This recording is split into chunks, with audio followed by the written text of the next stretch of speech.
ऋतिक हमारे संवाददाता बंगाल से हमारे साथ जुड़ गए हैं कोलकाता से। ऋतिक, आज 14 महीनों के बाद ममता कैबिनेट में फेरबदल या कहें कि विस्तार हुआ है।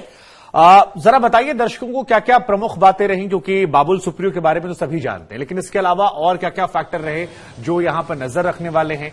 जयंत सर ने भी बताया कि ये इमेज बिल्डिंग की बात हो सकती है कि जो इस बीच में डेंट लगा है इमेज को, जिस तरह से भ्रष्टाचार के आरोप आए पार्थ चटर्जी को लेकर, उसको फिक्स करने की कोशिश है।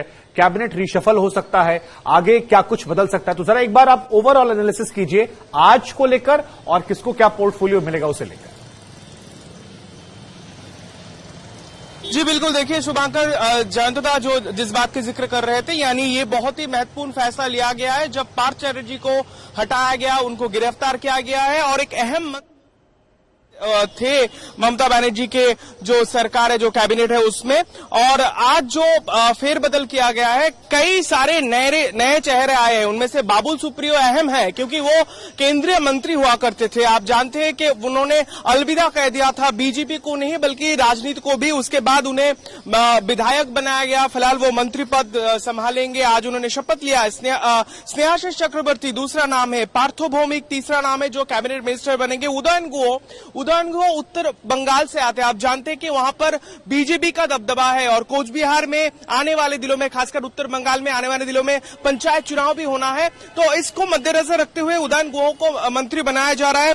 प्रदीप मजूमदार, उनको भी मंत्री बनाया जाएगा। एमओएस जो इंडिपेंडेंट चार्जेस है उनमें बिप्लब रॉय चौधरी और बीरबहा हाशदा है। आप जानते हैं बीरबहा हाशदा वो आदिवासी समाज से आती है, वो अभिनेत्री रह चुकी है, बाद में उन्होंने पॉलिटिक्स ज्वाइन किया और अब वो पहले एमओएस का पदभार संभालती थी, अब एमओएस इंडिपेंडेंट चार्जेस रहेंगे। इसके अलावा ताजमुल हुसैन और सत्यजीत बर्मन दोनों को एमओएस बनाया गया। लेकिन अब सवाल होता है कि किसको कौन सा पोर्टफोलियो दिया जाएगा। देखिए, सुनने में आ रहा है कि कुछ ही देर में ममता कैबिनेट में ये फैसला आ जाएगा किसको कौन से व्यक्ति को क्या पोर्टफोलियो दिया जाएगा। जो बात चल रही है फिलहाल बंगाल में, परिवहन मंत्री या फिर स्पोर्ट्स मिनिस्ट्री या फिर आप कह सकते हैं पार्लियामेंट्री अफेयर्स, इन तमाम सारे कई सारे कैबिनेट से जिसको रिशफल करना अभी भी बाकी है, क्योंकि ममता बनर्जी की ये सिद्धांत है। खासकर पार्थ चटर्जी वाला जो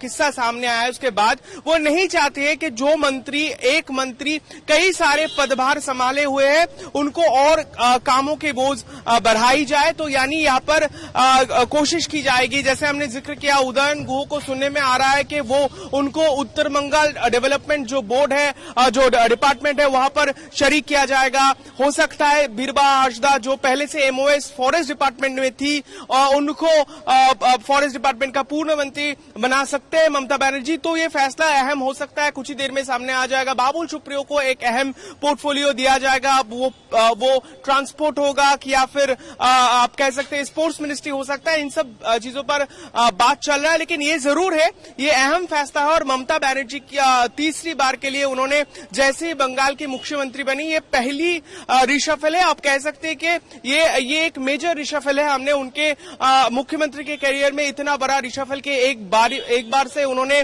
9 मंत्री को नए चेहरे लाए हैं। उनमें से कई सारे मंत्री को का पद जो है वो अब हाथ से छूटने वाला है, ऐसा लग रहा है, क्योंकि परेश अधिकारी आप जानते हैं कि एसएससी घोटाले में उसका भी नाम है, वो एमओएस थे।